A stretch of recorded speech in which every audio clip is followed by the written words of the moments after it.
الحمدللہ رب العالمین والصلاة والسلام علی سید الانبیاء وخاتم النبیین وعلى آلہ وأصحابہ اجمعین اما بعد فاعوذ باللہ من الشیطان الرجیم بسم اللہ الرحمن الرحیم ان اللہ یأمر بالعدل والاحسان وایتاء ذی القربى وینہی عن الفحشاء والمنکر وقال اللہ تبارک وتعالی فی مقام آخر هل جزاء الإحسان إلا الإحسان صدق اللہ مولانا العظیم صدق وبلغنا رسولہ النبی الأمی الأمین الحبیب الکریم اللہم صلی علی سیدنا و مولانا محمد وعلی آل سیدنا و مولانا محمد وبارک وسلم علیہ الصلاة والسلام علیک یا سیدی یا رسول اللہ وعلى آلك وأصحابك يا حبيب الله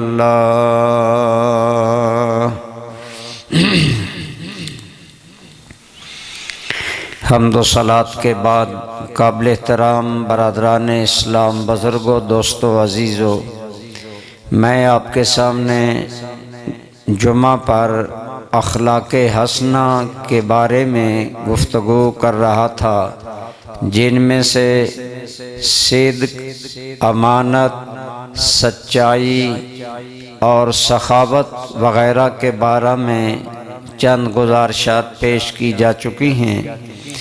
آج ہماری گفتگو کا موضوع ہے احسان۔ ان اللہ یأمر بالعدل والاحسان، اللہ تعالی ایمان والوں کو حکم دیتا ہے کہ وہ ہر معاملے میں عدل اور احسان اختیار کریں۔ تو دوستو، احسان ایک ایسی صفت ہے جو اسلام اپنے ماننے والوں کے اندر پیدا کرنا چاہتا ہے، یعنی ایک بندہ مومن کے اندر جہاں صداقت ہو، جہاں امانت ہو، جہاں سخاوت اور ظاہری سچائی ہو، وہاں بندہ مومن کے اندر احسان کی صفت کا پایا جانا ضروری ہے۔ احسان کا لفظی معنی ہے احسانہ یحسن احسانا، کسی کے ساتھ احسان کرنا، یعنی ایسا سلوک کرنا جو اچھا ہو۔ اور واضح بات ہے، اچھا سلوک وہ ہوتا ہے جو جس کے ساتھ کیا جائے وہ اسے اچھا شمار کرے۔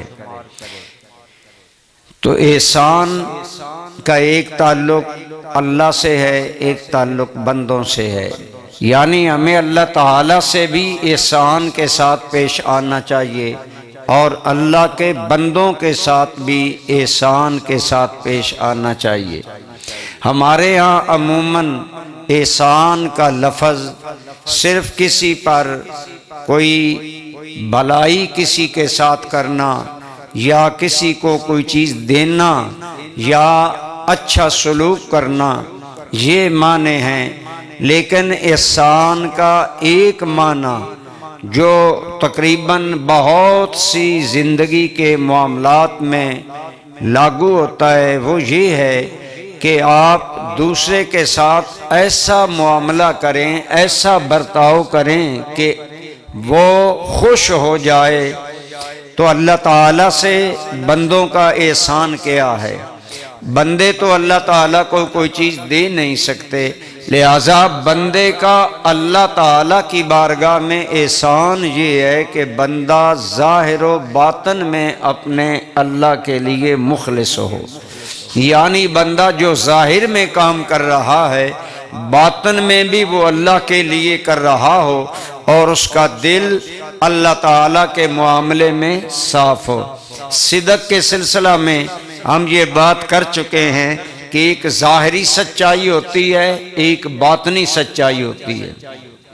ایک بندہ ایک غریب آدمی کی مدد کرتا ہے، وہ کئی حوالے سے یہ احسان ہے، لیکن اللہ کے ساتھ یہ احسان، اگر ایک بندہ غریب آدمی کی مدد کرتا ہے کہ اللہ راضی ہو جائے اور حقیقت میں دل سے بھی اس کا یہی ارادہ ہو، تو یہ واقعی اس کا عمل احسان ہوگا۔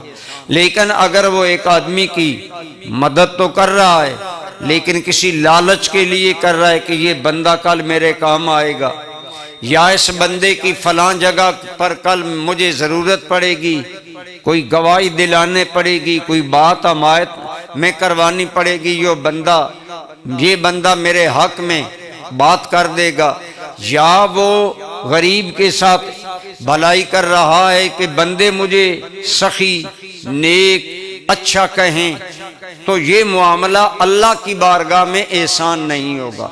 اللہ تعالیٰ کی بارگاہ میں احسان یہ ہے کہ بندے کا عمل ظاہر و باطن میں ایسا ہو جس سے اللہ راضی ہو جائے۔ اور واضح بات ہے اللہ ہمارے ظاہر کو بھی جانتا ہے اور اللہ ہمارے باطن کو بھی جانتا ہے، اس لیے اللہ کے ساتھ تو احسان ہمارا یہ ہے کہ ہم احسان کے ساتھ اللہ سے پیش آئیں، یعنی اللہ تعالیٰ کی بارگاہ میں جو بھی عمل کریں وہ ظاہر و باطن میں اس انداز میں کریں جس سے اللہ کریم کی ذات راضی ہو جائے۔ تو یہ اس کو اخلاص بھی کہتے ہیں، اخلاص فی العمل بھی کہتے ہیں، اور یہ تقریباً صدق کے ذیل میں گفتگو ہو چکی۔ اب احسان بندوں کے ساتھ کیا ہے؟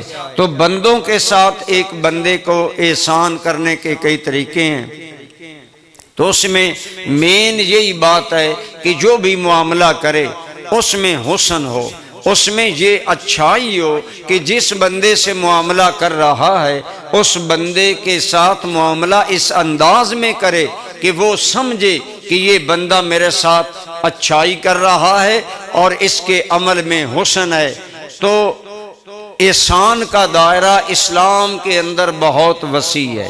اسلام کے اندر صرف کسی چیز آدمی کو کوئی چیز دے دینا یہ احسان نہیں ہے، بلکہ ہر وہ عمل جس کا سامنے والے بندے پر اچھا اثر پڑے اس کو احسان کہتے ہیں، اور پھر اس احسان کے مختلف درجے ہیں۔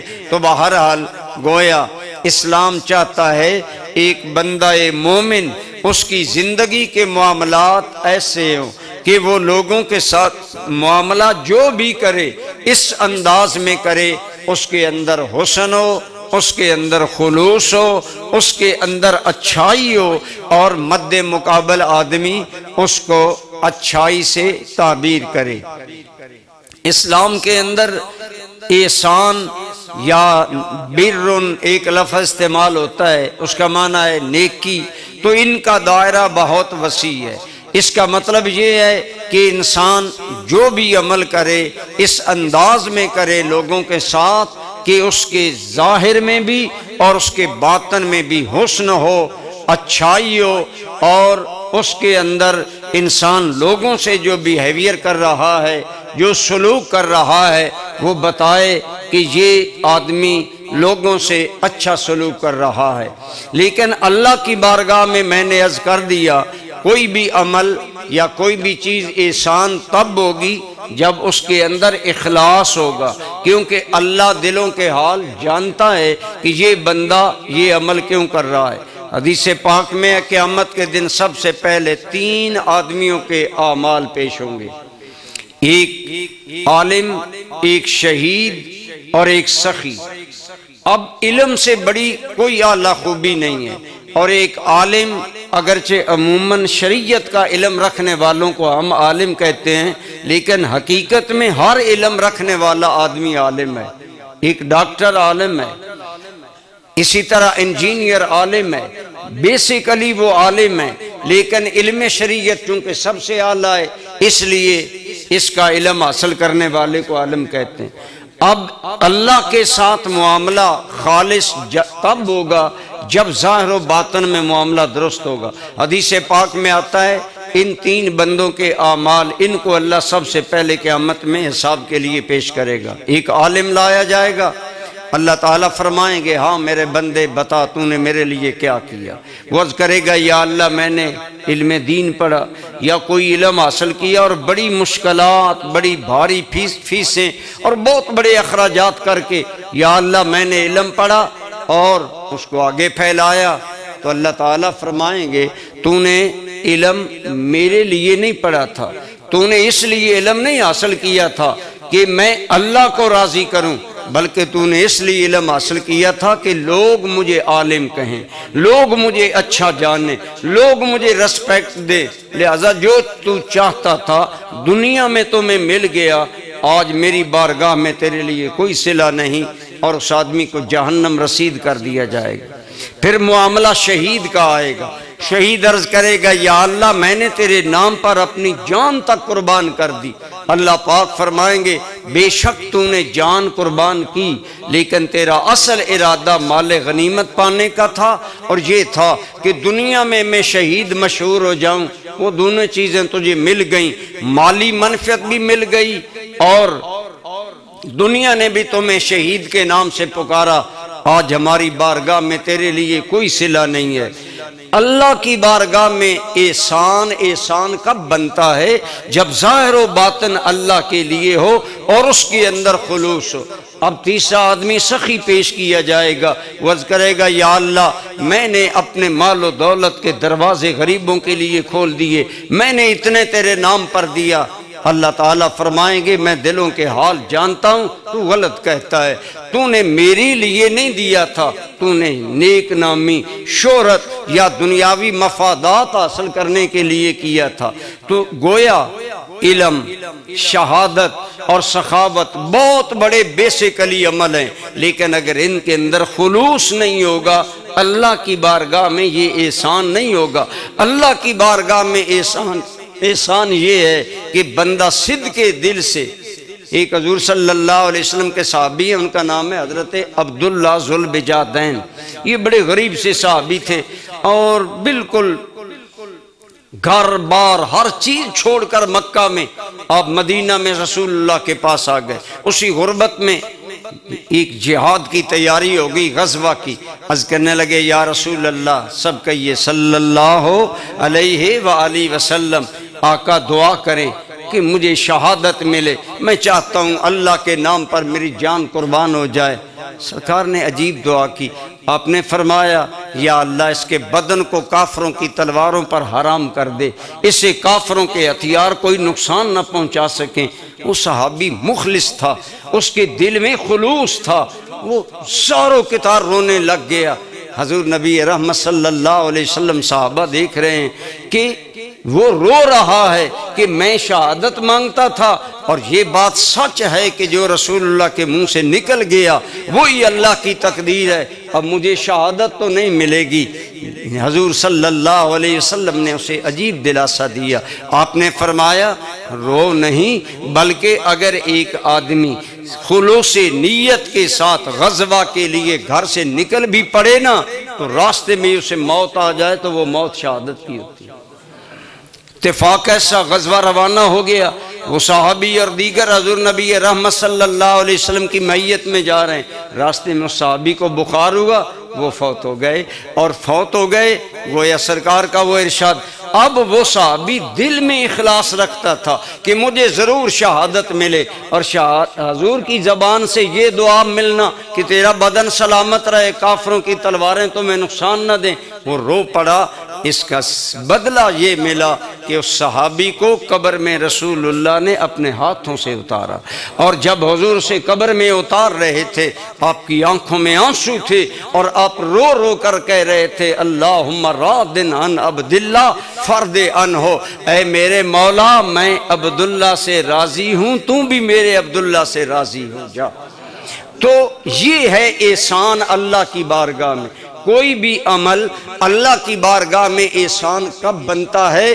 جب اس کے اندر خلوص ہوتا ہے، آخری درجے تک بندہ اللہ کے لیے خالص ہوتا ہے۔ تو جب بندہ اللہ کے لیے خالص ہوتا ہے، اللہ کے ساتھ جو وہ معاملات کرتا ہے، تو میں کر رہا تھا اسلام چاہتا ہے ایک بندہ مومن کے اندر جہاں سچائی ہو، جہاں امانت ہو، جہاں دیانت ہو، جہاں سخاوت ہو، وہاں بندہ مومن کے اندر صفت احسان بھی ہو۔ اور صفت احسان یہ ہے کہ اللہ کے ساتھ احسان یہ ہے کہ بندہ خلوص نیت سے معاملہ کرے، اور اللہ کی مخلوق سے احسان یہ ہے کہ اللہ کی مخلوق کے ساتھ وہ معاملات اس انداز میں کرے کہ اللہ کی مخلوق راضی ہو، وہ مطمئن ہو، وہ خوش ہوں۔ عموماً یہ ہوتا ہے آج الحمدللہ لوگوں میں شعور آ رہا ہے، لوگ نمازی بن رہے ہیں۔ ہم آئے روز موٹر وے پر سفر کرتے ہیں، موٹر وے کی مساجد میں بعض اوقات جماعت کے ٹائم جگہ نہیں ہوتی، اتنے لوگ ماشاءاللہ گاڑیاں کھڑی کر کے جماعت کے ساتھ شامل ہوتے، لیکن اسلام صرف سجدہ ریزی، صرف نماز اور عبادت تک محدود نہیں، اسلام کا دائرہ تو پوری زندگی تک ہے۔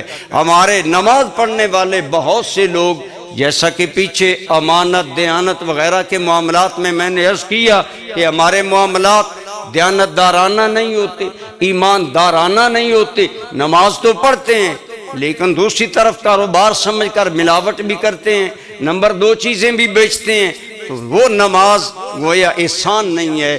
تو بہرحال آج عبادات کی طرف آ رہا ہے معاملہ، لیکن اسلام ہماگیر اچھائی کا تقاضا کرتا ہے کہ مومن کو محسن یعنی احسان والا ہونا چاہیے، اور کسی بندے کا احسان یہ ہے کہ وہ اللہ کے بندوں سے ہر معاملے میں ایسا سلوک کرے جو کہ اچھائی پر مبنی ہو۔ مثلا میں کر رہا ہوں قرآن کریم میں احسان کا دائرہ بہت وسیع کیا گیا۔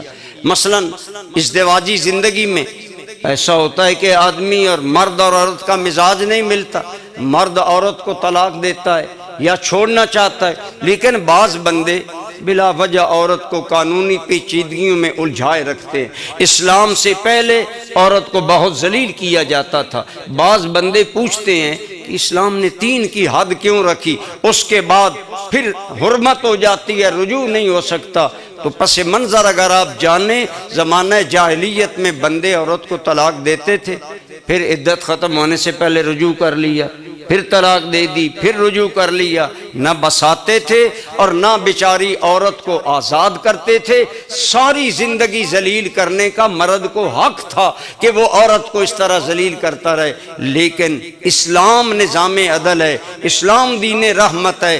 اسلام نے بتایا جس طرح مرد اولاد آدم ہے، عورت بھی اولاد آدم ہے، اس پر ظلم کا ہر دروازہ اسلام نے بند کر دیا، اور زندگی بھر عورت کو طلاق دے کر رجوع کرنے والے معاملے کو حرام کر دیا۔ فرمایا الطلاق مرتان، بس طلاق دینے کا حق صرف 2 مرتبہ ہے تمہیں۔ اب اس کے بعد فَإِمْسَاكُمْ بِمَعْرُوفٍ أَوْ تَسْرِيحٌ بِإِحْسَانٍ، یا تو معروف طریقے سے اس کو روک لو۔ معروف طریقہ کیا ہے کہ رجوع کر لو، جو اسلام نے اجازت دی، گویا 1 طلاق میں رجوع کا حق ہے، 2 میں ہے، لیکن اس کے بعد فرمایا نہیں، او تسریح باحسان، یا پھر احسان کے ساتھ عورت کو فارغ کر دو، عورت کا راستہ کھلا کر دو۔ یعنی 3 جب تیسری ہو جائے گی پھر معاملہ ختم، اس سے پہلے تو عورت کو چھوڑنے میں بھی قرآن کے الفاظ میں آپ غور کریں، حکم ہے تسریح باحسان، عورت کو چھوڑنا بھی ہے، اچھے طریقے سے چھوڑو، یہ نہیں بلا وجہ مقدمات میں الجھائے رکھو، بلا وجہ قانونی پیچیدگیوں میں الجھائے۔ اسی طرح ہر معاملے میں کوئی بھی معاملہ ہے، مثلا آج کل مالک مکان اور کرایہ دار کے معاملات ہیں، کرایہ دار 1 مرتبہ اگر داخل ہو جاتا ہے اگر مکان کا مالک شریف آدمی ہے اس کے لیے مکان خالی کرانا مسئلہ بن جاتا ہے.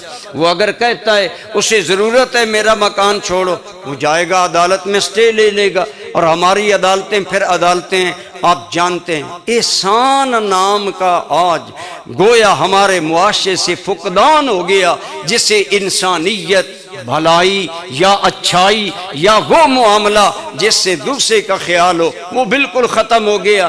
اب وہ اس ٹیم میں ایکسٹینشن لیتا رہے گا، مالک مکان لاکھوں روپے لگا کر ذلیل ہو رہا ہے. تو اسی طرح یہ ایک دو مثالیں میں نے اس کی. اللہ پاک فرماتا ہے ایک بندہ مومن کو ان اللہ یأمر بالعدل والاحسان، اللہ تعالیٰ جہاں عدل کا حکم دیتا ہے وہاں ایمان والوں کو اللہ احسان کا بھی حکم دیتا ہے.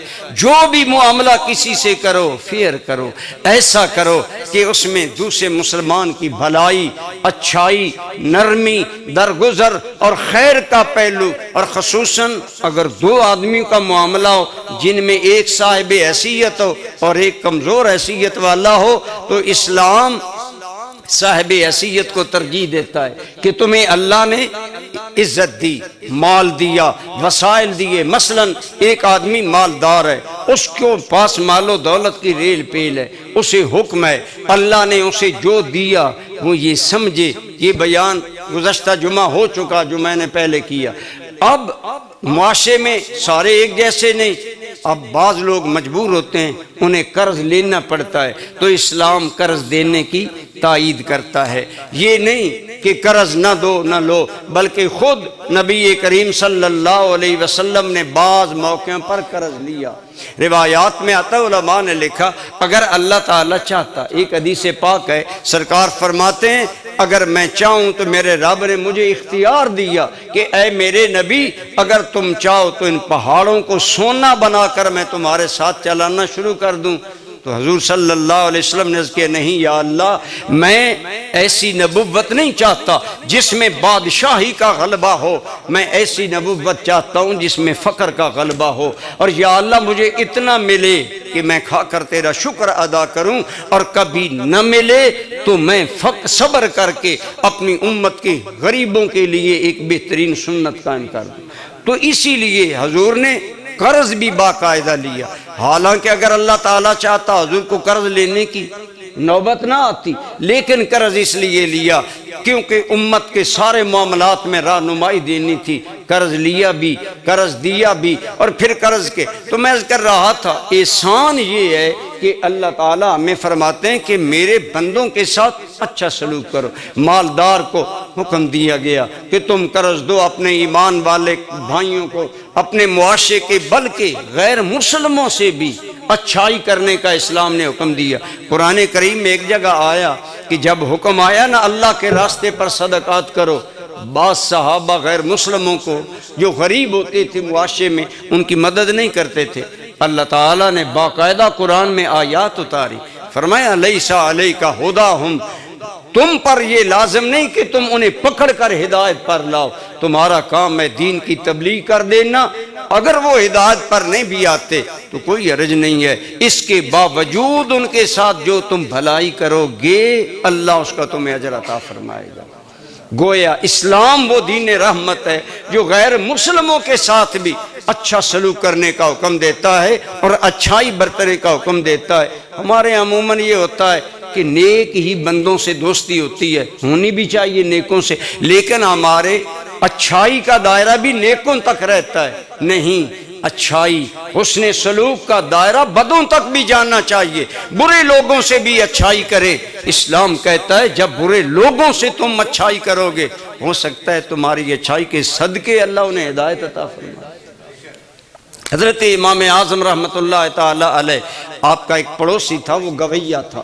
آپ جانتے ہیں گویوں کی انکم زندگی گانے بجانے اب جوں ہی شام ہوتی وہ اپنی محفلیں سجاتا، گانا بجاتا، شراب کباب، ساری رات ہوٹنگ، عجیب معاملہ. اس کے امام صاحب اس کے پڑوسی تھے اور امام صاحب علم، فکر اور دانش کا کام کرتے تھے. حضرت امام اعظم رحمۃ اللہ تعالی علیہ جیسا ذہین انسان صحابہ کے بعد حضور کی امت میں کہتے ہیں شاید ہی کوئی ہو. اتنا اللہ نے آپ کو فکر، بلند فکری، بلند نظری اور قرآن کریم میں غور و فکر کا اللہ نے موقع بخشا۔ ایسے بندے کا پڑوسی شرابی ہو، کبابی ہو، ناچ گانا یہ معاملات ہوں، آپ کے دوستوں نے کہا جناب اگر اجازت ہو تو ہم اس کو منع کریں، یہ ساری رات خود بھی عجیب معاملات کرتا ہے اور گویے اور برے لوگ اس کے ہاں۔ آپ فرمایا نہیں، پڑوسی کی حقوق میں یہ ہے اس سے حسن سلوک کرو، ٹھیک ہے، اس کے معاملات اپنے ہم اپنے۔ اتفاق ایسا کہ اس کی وہ بے اعتدالیاں پولیس کی علم میں آ گئی، پولیس نے دھر لیا، رات آئی، امام اعظم رحمت اللہ تعالیٰ علیہ کے پڑوس میں وہ شور شغب، وہ ہلٹر بازی۔ آپ نے صبح دوستوں سے پوچھا آج شام ہمارے پڑوسی کی آواز نہیں آئی، پتہ کرو بیمار تو نہیں ہے، تیمارداری کرے، کوئی اسے پریشانی تو نہیں۔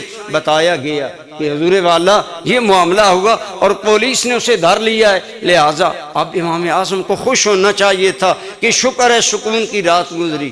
امام اعظم رحمت اللہ تعالی علیہ اتنے بااثر عالم تھے کہ وقت کے بادشاہ آپ کو بلاتے تھے لیکن آپ ملنے نہیں جاتے تھے، کیونکہ جو اللہ کا ہوتا ہے اسے دنیا سے کوئی غرض نہیں ہے۔ آپ کو چیف جسٹس کا عہدہ پیش کیا بادشاہ وقت نے، 2 مرتبہ آپ نے انکار کر دیا، آپ نے قبول نہیں کیا۔ عمراء بادشاہ انتظار میں رہتے تھے کہ امام اعظم ہمیں کوئی حکم دیں، لیکن آپ بالکل نہیں توجہ دیتے تھے۔ لیکن حیرت ہوئی لوگوں کو، امام اعظم نے ایک ساتھی کو کہا چلو ہم تھانے چلیں گے۔ تھانے پہنچ گئے، اب جو تھانے کا انچارج تھا وہ حیران کہ امام اعظم کو بادشاہ وقت بھی طلب کرتا ہے تو نہیں آتے۔ اس نے کہا خیر بہت عزت پر۔ آپ نے فرمایا ہمارے پڑوسی کو تم لے آئے ہو تو کیا ہے معاملہ اس کا؟ یہ ہے جی۔ آپ نے فرمایا اگر تم مناسب سمجھو تو مجھے تکلیف ہوئی ہے کہ میرے پڑوسی کو تم نے اس طرح پریشان کیا ہے، تو اگر مناسب سمجھو تو میں اسے چھڑوانے آیا ہوں۔ انہوں نے کہا جناب یہ کیا معاملہ؟ اس نے فوراً آگے لگا دی۔ اب وہاں سے لے کر آپ اس کو واپس آ رہے تھے، وہ گویہ اور امام اعظم کا تقوی میں جو معیار تھا، وہ آپ کا لقب ہے امام الائمہ، اماموں کے بھی امام۔ انشاءاللہ کسی وقت آپ کو امام اعظم کا تقوی سنائیں گے کہ کیا کفی ایسا انسان۔ آپ نے اس اپنے پڑوسی کو کہا کہ تو جب گاتا تھا نا اپنے گھر میں تو ایک شعر عموماً گاتا تھا، ہر ایک کی پسند ہوتی، اور اس میں تھا کہ تو یہ کہا کرتا تھا انا فتن لا ینسا مثلہ، میں ایسا نوجوان ہوں میرے جیسا انسان بھلایا نہیں جا سکتا، یعنی فخر تکبر وہ تو اس لیے کہتا تھا۔ تو آپ نے فرمایا تو کہتا تھا نا میں ایسا ہوں جسے بھلایا نہیں جا سکے گا، تو ابو حنیفہ نے تمہیں بھلایا نہیں ہے، میں نے تمہیں یاد رکھا۔ اس بات کا دل سے جو بات نکلتی ہے اثر رکھتی ہے، پر نہیں طاقت پرواز مگر رکھتی ہے۔ یہ بات سن کر وہ حیرت زدہ ہو گیا۔ اس نے کہا میں اور مینا میں یہ شعر پڑھتا تھا۔ امام صاحب عجیب معاملے میں، آپ گھر پہنچے، اس کو کہا ٹھیک ہے تمہیں اجازت ہے؟ کہنے لگا نہیں میں ملنا چاہتا ہوں۔ بیٹھا تو کہنے لگا اگر آپ نے مجھے اس بدکماشی اور بد فطرتی کی عمر میں نہیں نہ بھلایا، آپ نے مجھے وہاں سے اٹھایا، تو اب میں بھی زندگی بھر آپ کو نہیں بلاؤں گا۔ میرا وطیرہ آج سے بدل گیا، توبہ کر کے نیک انسان بنا۔ احسان یہ نہیں ہے کہ بندہ نیکوں سے یہ احسان کرے۔ ایک آدمی نے عرض کیا یا رسول اللہ صلی اللہ علیہ وسلم، ایک آدمی کے پاس سے میں کئی مرتبہ گزرا، کبھی اس نے مجھے اپنا مہمان نہیں بنایا، اگر وہ بھی گزرے تو میں مہمان نہ بناؤں؟ سرکار نے 2 مرتبہ فرمایا نہیں تم مہمان بناؤ، نہیں تم مہمان بناؤ۔ گویا جواب دیا کہ احسان یا نیکی کا بدلہ نیکی سے دینا کمال نہیں ہے، بدی کا بدلہ بھی اچھائی سے دینا یہ کمال ہے۔ ادفع باللتی ہی احسن فاذا الذی بینک وبینہ عداوۃ کانہ ولی حمیم۔ اگر معاشرے میں کوئی آدمی برائی کرتا ہے تم برائی کا بدلہ اچھائی سے دو گے، ایک وقت آئے گا وہی تمہارا جانی دوست بن جائے گا جو کبھی جانی دشمن تھا۔ تو احسان یہ نہیں ہے کہ کوئی احسان کرے تو ہم احسان کریں، احسان یہ ہے کہ میں اپنے آپ کو دیکھوں۔ حضرت غوث پاک کے پاس ایک بندہ آیا، اس نے کہا حضور فلاں بندہ ہے وہ مجھے بڑا تنگ کرتا ہے، کیا مجھے اجازت ہے کہ جتنا مجھے وہ تنگ کرتا ہے میں اتنا اس کو کر لوں؟ تو آپ نے فرمایا اگر تم نے مجھ سے پوچھا ہے تو میں تو تمہیں یہی کہوں گا کہ تم یہ بتاؤ کہ تم اسے اچھا سمجھتے ہو؟ کہنے لگا نہیں۔ آپ نے فرمایا پھر تم اسے نہ دیکھو، اپنے آپ کو دیکھو۔ اگر وہ احسان کرنے کے قابل نہیں، اچھائی کرنے کے قابل نہیں، تو بھی اچھائی کرنے کے قابل نہیں، میں تو تمہیں کہوں گا کہ تم اچھائی کرو، تم کانٹوں کے بدلے میں پھول بچھاؤ تاکہ خدا کی دھرتی پر کوئی پھول بچھانے والا بھی موجود ہو۔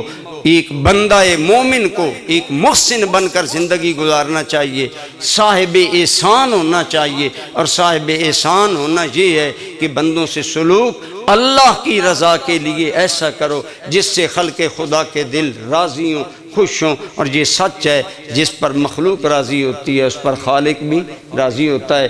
صحیح حدیث پاک میں آیا ہے کہ ایک آدمی بظاہر اور زیادہ نیک اعمال نہیں کرتا تھا، لیکن وہ مقروضوں کو جب قرض دیتا نا تو اگر وہ قرض دے دیتے تو فبیا، اگر مہلت مانگتے تو مہلت دے دیتے، اور اگر پتہ چل جاتا نا میرا مقروض بہت غریب ہے، قرض دینے کے قابل نہیں ہے، تو وہ قرضہ معاف کر دیتا۔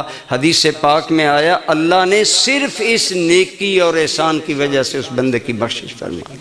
تو جو اللہ کی مخلوق کے ساتھ معاملہ احسان روا رکھتا ہے اور ہو اللہ کے لیے، اللہ اس کے دو جہاں بہتر کرتا ہے۔ اللہ آپ کو اور مجھے صفت احسان اپنے اندر پیدا کرنے کی توفیق عطا فرمائے۔